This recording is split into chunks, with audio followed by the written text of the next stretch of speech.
begin to record this. There we go. All right, so this is going to be the third week for meeting for the Millennium Falcon, and this is going to be our image discussion.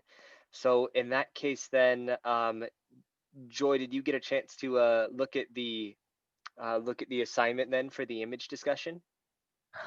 Yes, but I mean, I cannot understand what's the image mean, and I don't know.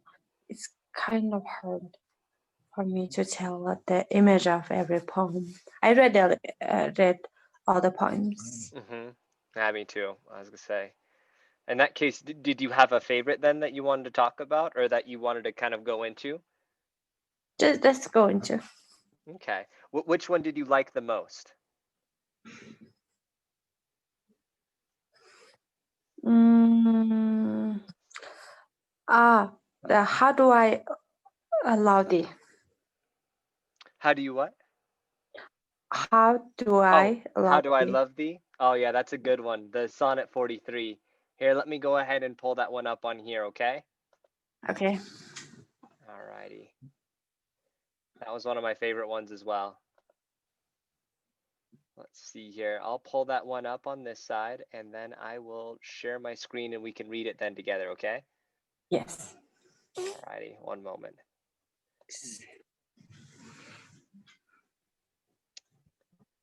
Alrighty, one moment.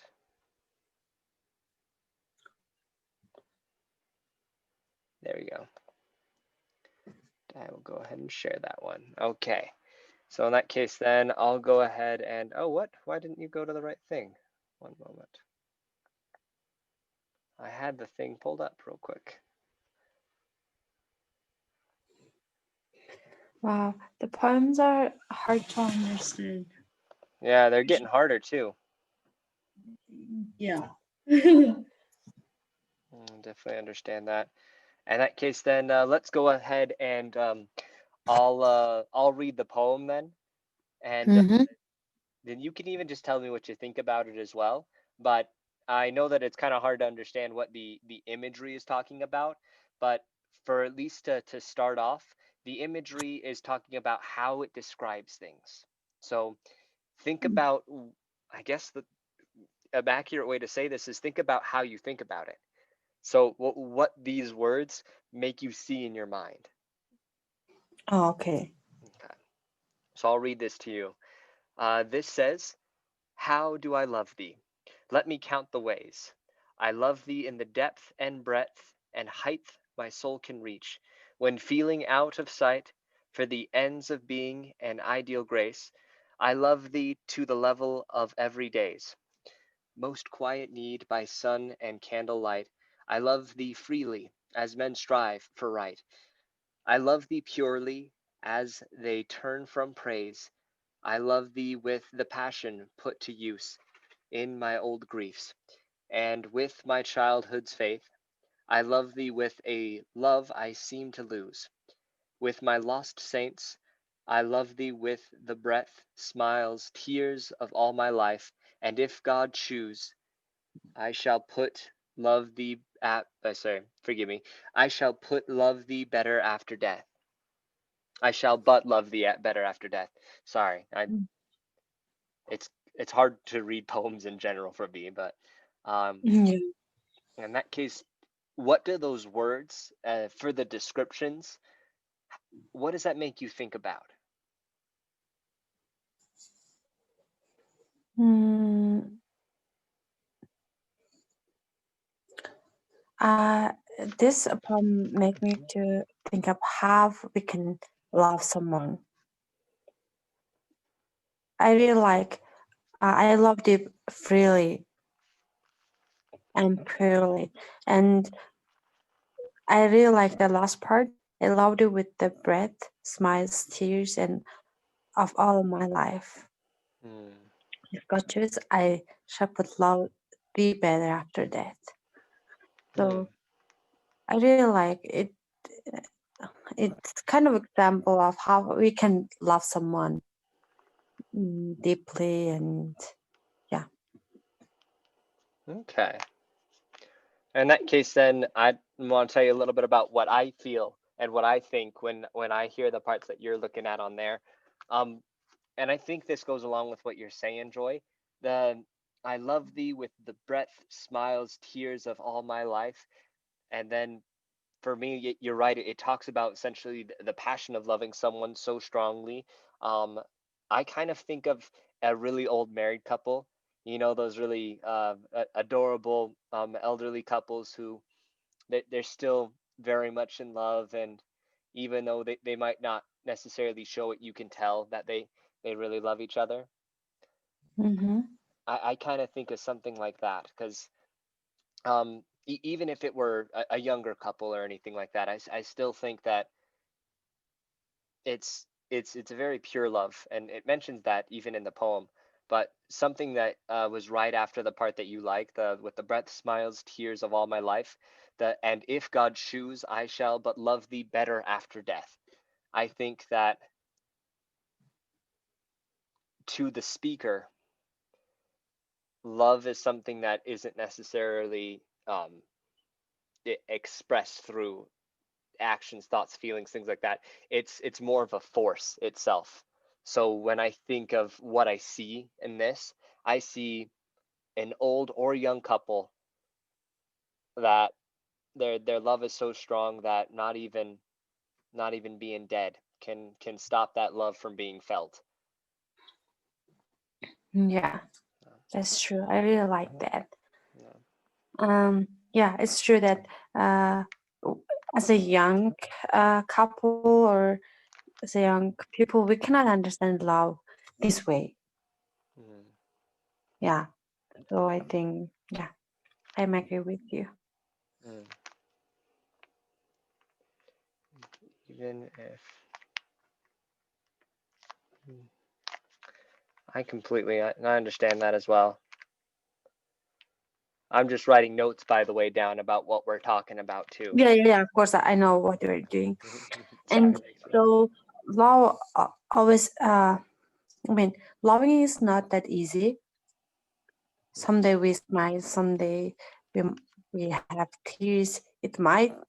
I mean, and also, uh, it's not that. I mean, there are many people who live it together for a long time, mhm. but they don't have I mean happy days every day. So it showed that then I mean bad days and happy days rotates in life.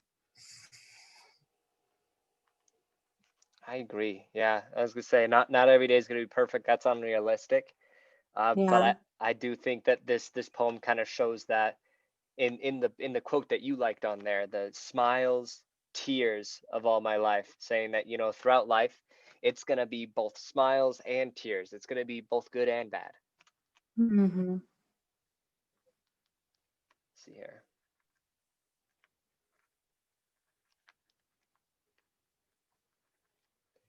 So in that case, then now that we've kind of talked about what we see whenever we read this poem, what we think about, let's see here. The next one I wanted to kind of go over, at least the next Mm-hmm. step in thinking about imagery, is let's see here. How does the image of the hey, Jax is on. Yeah. I don't know if you heard the sound. I put that on so that we could be aware. Hey, Jax. Hi everyone. Hi, So Jay. sorry for the late meeting and everything. Or sorry for the late correspondence. I just want to make sure that we weren't late and everything. But thank you then for so much for being here. We've yet to see Jonathan. I know it's a short meeting though. This one's only let's see here, 40 minutes as well. Yeah. But so far we decided to talk about Joy's favorite poem, the "How Do I Love Thee," and you probably see it on your screen now as well. Yes, it's beautiful. It is a. What was your favorite poem of the bunch? I will have to go similar to this one too. Mhm. Um, yeah, it just sounds resignates from where I'm coming from. So. Hey, Jonathan. Jonathan. Jonathan's here. That's awesome. So sorry, Jax, you were saying about so you like this one then too? That was your favorite? Yes, yes, I resonate with this one too. Okay, good.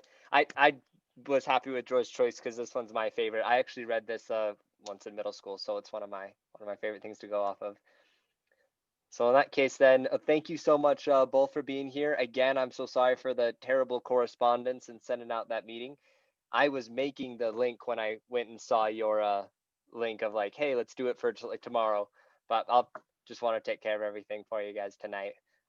Anyways, Jonathan, as you can probably see on your screen as well, we chose to talk about the imagery of how do I love thee, and that's what we're going here with today. So Joy was just telling me about um, what she sees when we go through some of the images that we get when we read this poem. And I was about to talk about the second level of that, and that is how does it affect the message overall. So in that case, I'd love to hear both of your thoughts then as well.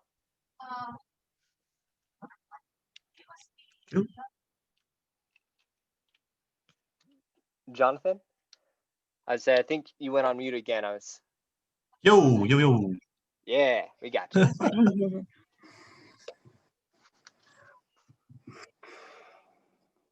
You're muted again.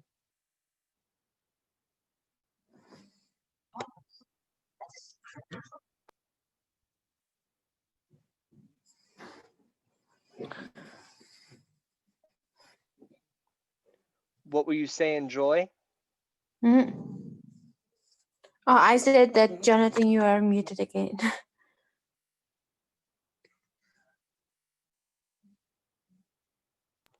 Up to you. Sorry. I didn't see these emails. I was cooking dinner for the family, so I'm a little behind. So I'll try to jump in when I can. I'm so sorry. In that case, then Oh, you're that good. sounds good.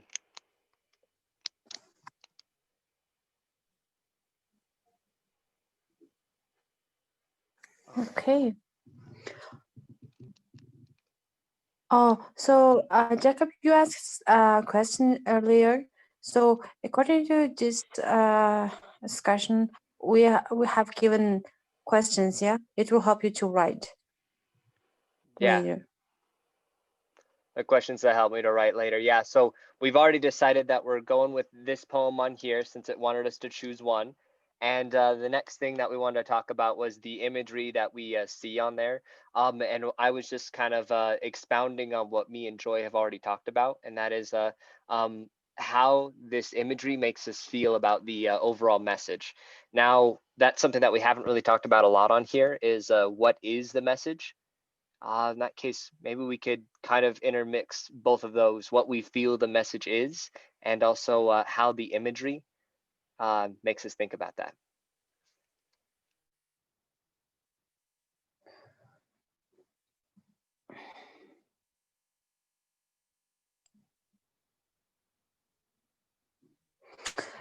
This poem makes me think of one image that I saw yesterday on Facebook.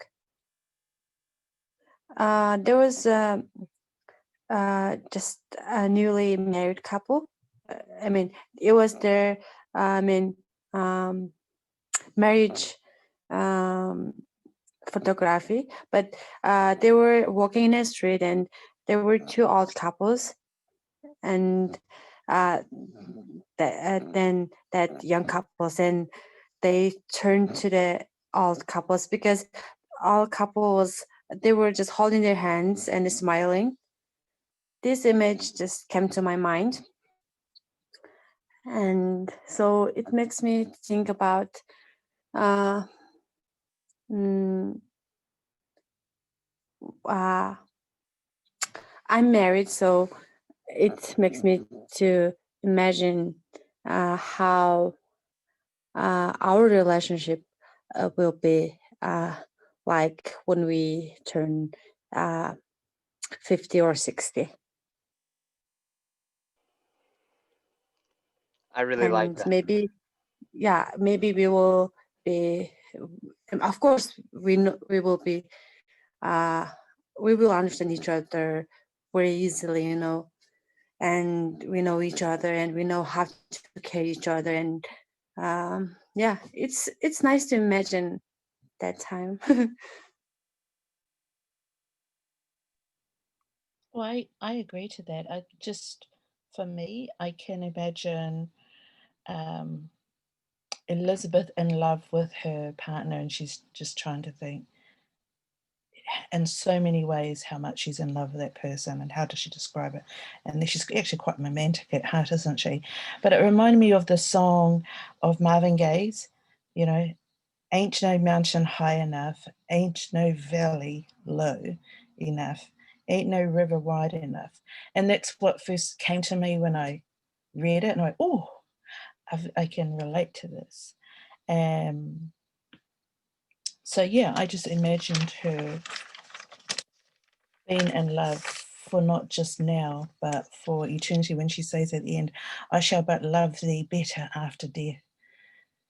You know, that there's just endless love is just oozing, in a sense, forever. And in our words, we say aki aki tono aki, which means forever. That's the imagery that came to me in how of her expressions of love. Mhm. I completely agree. In fact, actually, that was the part of the imagery that me and Joy were talking about, is the sentence on there. I guess two sentences. Oh no, never mind. I love thee with the breath, smiles, tears of all my life, and if God choose, I shall but love thee better after death. And I love the fact that you pulled out that song. That's actually one of my favorite songs, Ain't No Mountain High Enough. Oh, since childhood. But yeah, I like the where you're coming with the with I, with your language about your word for forever. And I couldn't agree more. I think of, doesn't matter the age, couple, old or young, but I think of a love so strong that the other person can feel it, even if not both people are there, throughout distance, throughout time, and throughout life and death. Yeah. I mean, I Mhm. agree with that.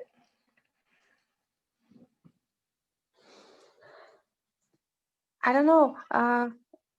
Maybe it's wrong. I don't know. Let me share it.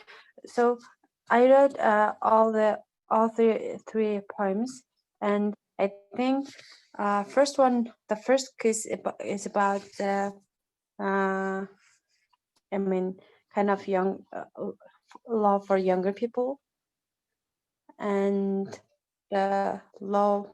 How do I love these for how other people love each other, something like that. And I don't know, the last one was the statue, and it's, yeah, found.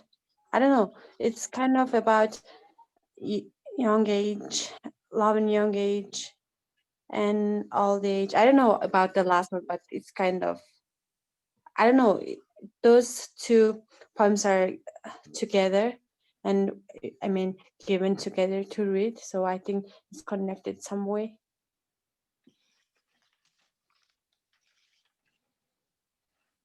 Yes, I What do you see. reckon? Yeah, like the first kiss, you know, is relating to the second one. How do I love thee? It's around love and the expressions of love. Yeah. Yeah, and how the first one, first kiss, is, well, metaphors is relating to a door and kitchen table, and quite solid, firm pieces of a house that is very connected. And again, when you come to how do I love thee, it's relating to the sun, smile, passion. You know, these words are quite relevant of when you are, and you remember when you're first in love and you're seeing as you're married, your companions to be at that time, that your abundance of joy and love is just oozing, and you don't even realize that you're smiling all the time, because you're so happy. So that's why I see those two are very connected and very related. But the third poem, I thought there's a different type of imagery I see in terms of the King of Kings, how once he was a powerful man who was loved or feared by his people. And then the statue is left in the sand, and all you see is it's bodiless. It's just its legs are still remaining in the sand, and his remnants of his great stature is now diminished to the last remains of his statue, so to say. So I thought that imagery was very different for me to visualize.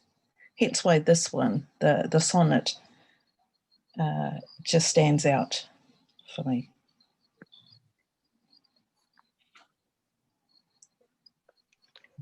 I agree on there. The imagery of those three different poems was, I mean, kind of different on there. I like how, like you were saying on there, in some way they were all connected by love.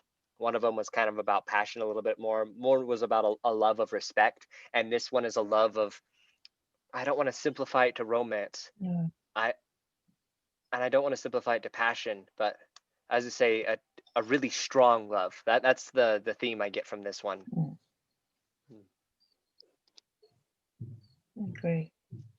Yeah, imagery. Oh, sorry, go ahead, Joy. Oh, no, nothing. Okay. One thing that I really like about the imagery and the How Do I Love Thee, the sonnet, is the ways that it goes on to describe and I mean, it might just be counting the ways that that she, the speaker, or he, the speaker, loves their other person. But I do love the imagery that you get from some of these different ways. Like, I'll read one part that I like. When feeling out of sight for the ends of being an ideal grace, I see, I love thee to the level of every day's most quiet need by sun and by candlelight, and candlelight. Man, what I think of on there is that, basically I love you as long as the day is, essentially, from whether that's sunshine in the morning and over to the evening and by candlelight, and that could cross over to the morning as well. I think that essentially the love, as I get through all of these, it just sounds like these are different ways of saying, like you did in your language, forever. I love you forever, every day, 365. Just the vast amount of love that there is. That's what I kind of see in that. Yeah, I really like that.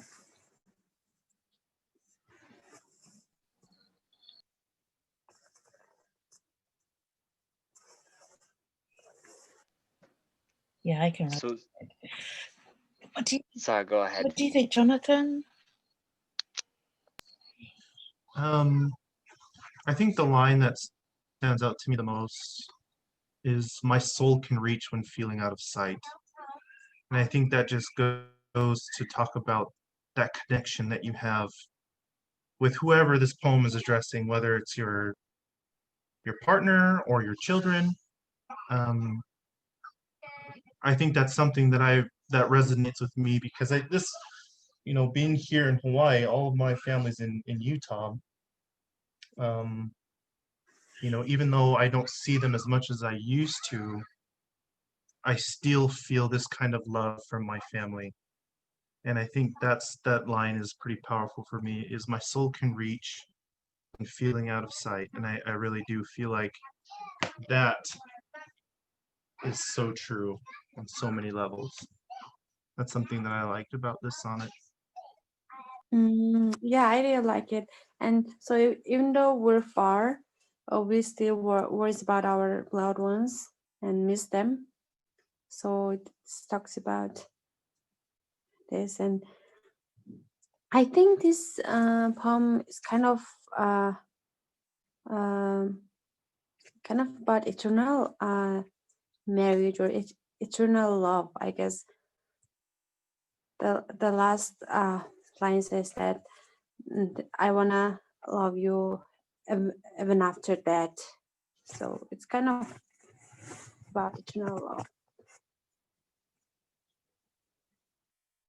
I like that sentence too, Jonathan, because it just reminds you, that one's heart is so filled with love and warmth, and you feel of joy and a sense of longing, no matter where your loved one is.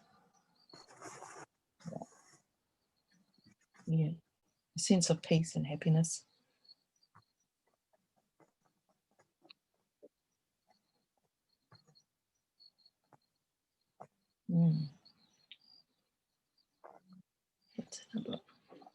I think we can talk about other poems, yeah, not only one. For the writing, it wants us to focus on one, as it said in the thing, but we can't talk about other ones. I don't want to limit us just to talk about the How Do I Love Thee. Which other one do we want to see? I don't know, have we covered all the questions for this one, Jacob?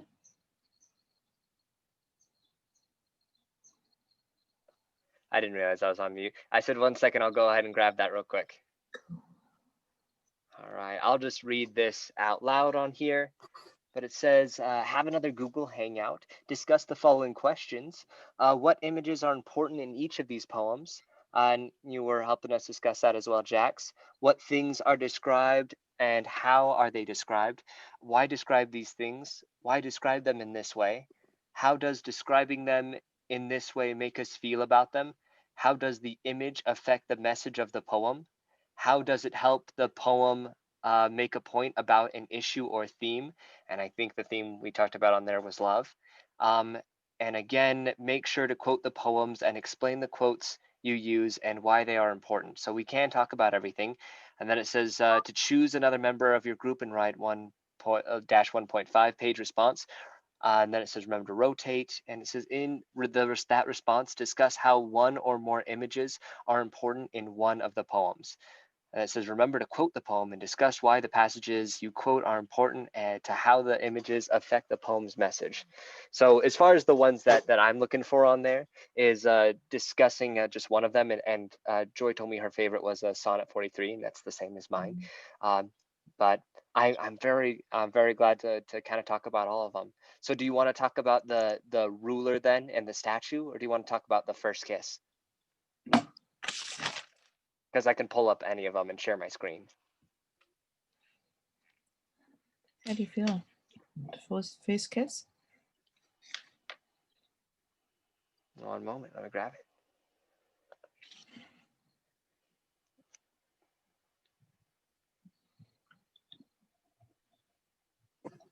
it. For me, it was kind of hard to understand the third one, the statue one. So maybe if you discuss about it, it might be helpful for me to understand it. Say that again, Joy. Which one did you want to go through to understand? The third one. The third one? Yeah.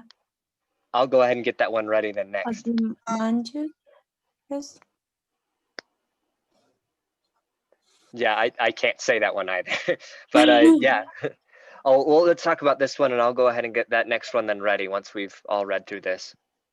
Well, obviously we read it before, but in that case then, do we want to read it then again together, or do we just want to talk about the things that kind of stuck out to us when we read this?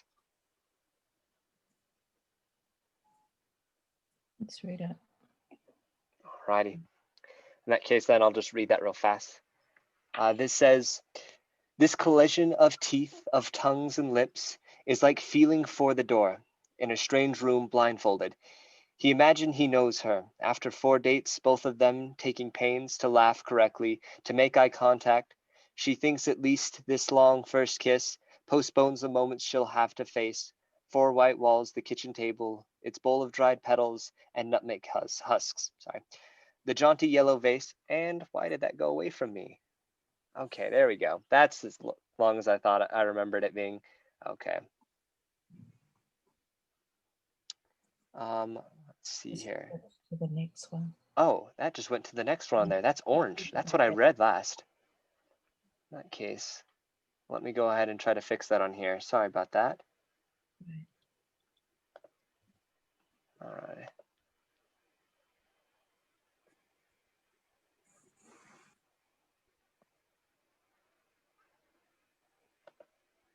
Okay, in that case then I guess I didn't read First Kiss last time. I read Orange. I read orange. That's what it did for me, and that's what I read. But yeah, let me go ahead and grab that then on there. I'll finish reading that quickly. Okay. Yep. 4 white walls, the kitchen table. It's a bowl of dried petals and nutmeg husks. The jaunty yellow vase with one jaunty bloom. The answering machine's one bloodshot eye. In that case, then, as we go through and talk about that on there, I'll go and grab that next one. So I don't know why, but when I see those and read it, the last one particularly pulls out to me, and I don't know why. I immediately think of something gruesome, but then I kind of bring it back down to a more logical sense with the answering machine. I don't know if y'all remember this, but like the old answering machines and everything, they had just that glaring red light. That's I guess what I get out of that imagery.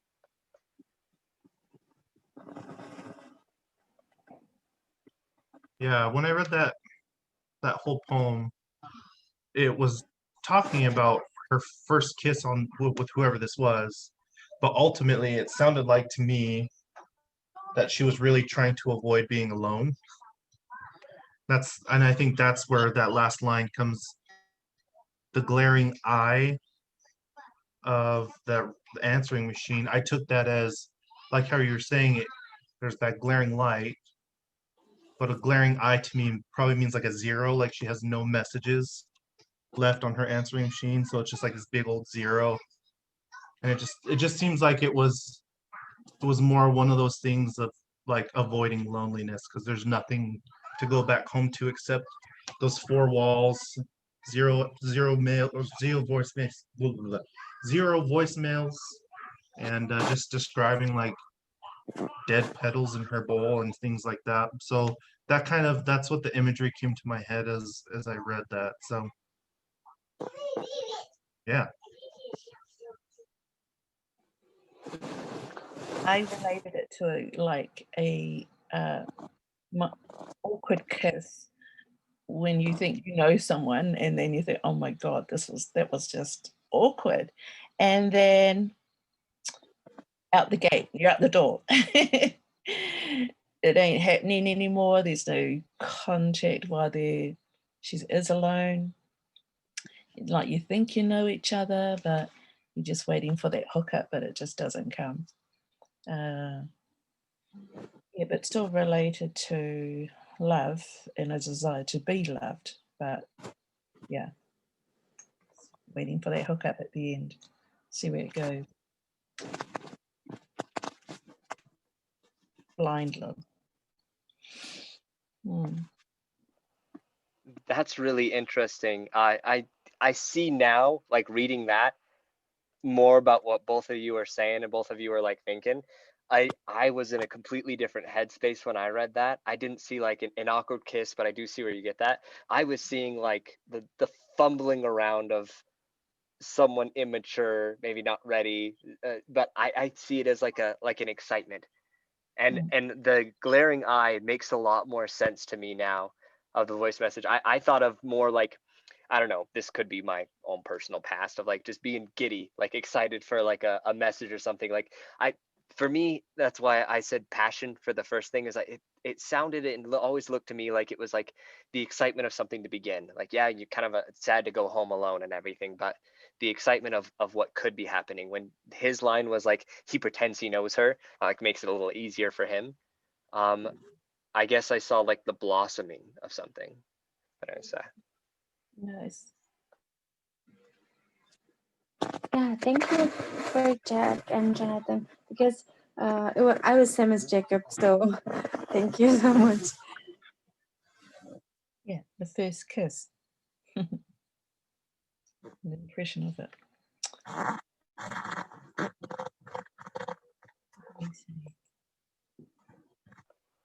Alrighty, in that case, then it sounds like we talked about that one, or kind of fleshed out what we thought about that. I loved your guys' viewpoints. I didn't even see that.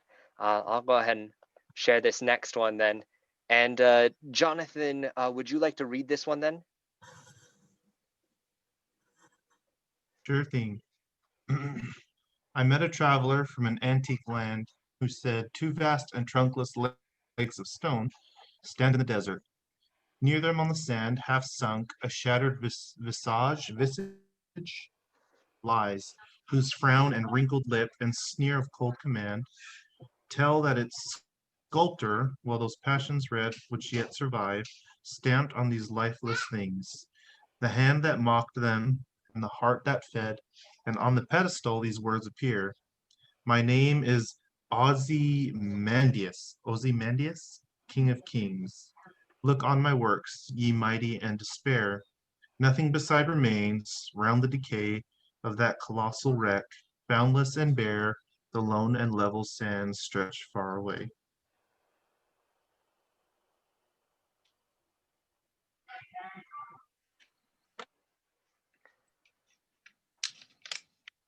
I think that in a little bit of contrast to the other one, when Jax was talking about well, I guess I was talking about the love or respect.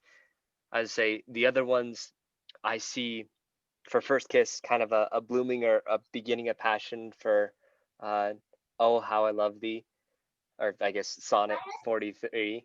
That's like a love or a strong love. And this one I think of a love lost, but not in a traditional sense. I see a love of like respect. For a lot of countries, they have a lot of respect for their leaders as well, and they're people who, go down in history, for lack of a better term, as good kings or great leaders. And I see this as a love of the people lost. Something happened and no one took care of anything. Yeah, when he says, "Look at my works, ye mighty, and despair. Nothing beside remains." Yeah. That again connects to what you're saying, Jacob, around that he was a mighty man, and this love of the community of his people is no longer in place. And those are the last remnants of what was a great man, King of Kings. And love can be like that. Like you say, the first kiss, and then the second one around how do I love thee, it's blossomed. And then how it decays over time if it's not nurtured or taken care of or remembered. Yeah. I thought statues that we have here or the carvings that we have in our country, that it'll be saddened if we saw a carving not taken care of and rotting and not hung up, and in remembrance of respect and honor of who that person or persons are. And it's the same as in a relationship, it's to be nurtured and honored and taken care of. Just my thoughts.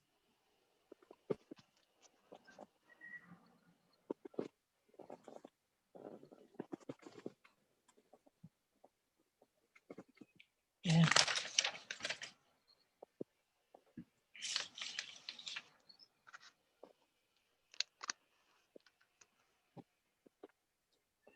Is that helpful, Joy, for you?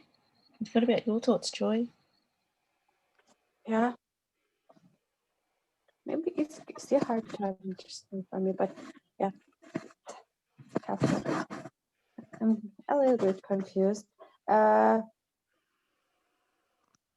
the traveler found that statue. It was the king statue, and can you give me a very simple summary of it? Oh, we reached the end.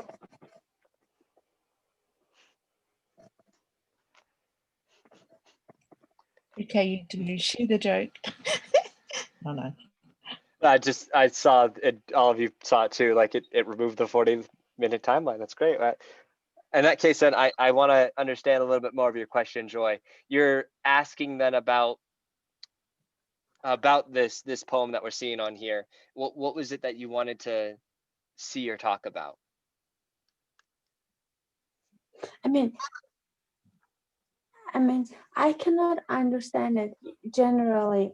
Can you give me just a very simple summary? And I mean, the traveler find a statue of the king. Then I cannot understand after that. I mean, Oh, yeah, everything that follows. Okay, in Yeah. that case, yeah, we can kind of go through that again and a little bit more plain what we're seeing. So to summarize this, it's saying that the speaker, the person speaking that poem, they met a traveler from a far off antique land who said that they found something in the desert. It's just a part Yeah. of a statue. Yeah, you got that. So um, and what it's talking about is what it found is just in the statue was just two legs in the ground, kind of on a pedestal, and there was a face like Mm. nearby in the sand, and that face, it was a kind of a sneer. Think of like a kingly man, but very confident, very Mm. haughty and cocky. Think of like a sneer of like victory, kind of. And then there's a little bit inscription on the pedestal, and that pedestal, it says, as it says in there, my name is Ozymandias. I don't know how to say it. King of kings, look on my work, see mighty in despair. And then it says the imagery is, but everything around that pedestal, it was nothing. It was just ruins and wreckage. It's Mhm. basically in a desert. It nothing, like Jax was saying, nothing was taken care of. Mhm. So that's kind of what we imagine when we see that. Mm. And he might have been a prestigious man and a feared man in his time, but his symbolism of his imagery of his statue is starting to disintegrate into the sand, and he's becoming, as you can know, sand is just endless and lost. Yeah. As can be relationships if you don't nurture it and look after it. Yeah. Mhm. 3 different poems around love in some way. And respect. Hmm. I love that. I completely agree. And I love the imagery that we just talked about, and all of them. I definitely am gonna take, pieces of that, and I'll use it in the Sonnet 43. I think we've pretty much well covered everything on there. Um, I'm trying to think of where we go from here. I'm glad to know that we don't have a 40-minute time limit, so at least for this one. um, Mhm. in that case, then moving forward, and unless Jonathan or Joy, unless you had any more thoughts that you wanted to talk about the Ozzy and BS, or any of the other ones. Yeah. Mhm. Yeah. Okay. No, I think I'm good. I think you guys covered it really well. Whether it was people didn't actually take care of it or natural disaster happened, I just think sometimes people kind of think they're legendary and made some major discovery and want to be remembered or immortalized, and a lot of the times people are forgotten. So I think it's better to be a kind person and try to help others as opposed to trying to be someone and immortalize an achievement that you've done, which in the long run, I think for me, what this poem is telling me is whatever he did, whatever mighty works he thought he did, must not have been relevant enough to keep them safe and preserve them. So that's the thought I had when we read it. Mm.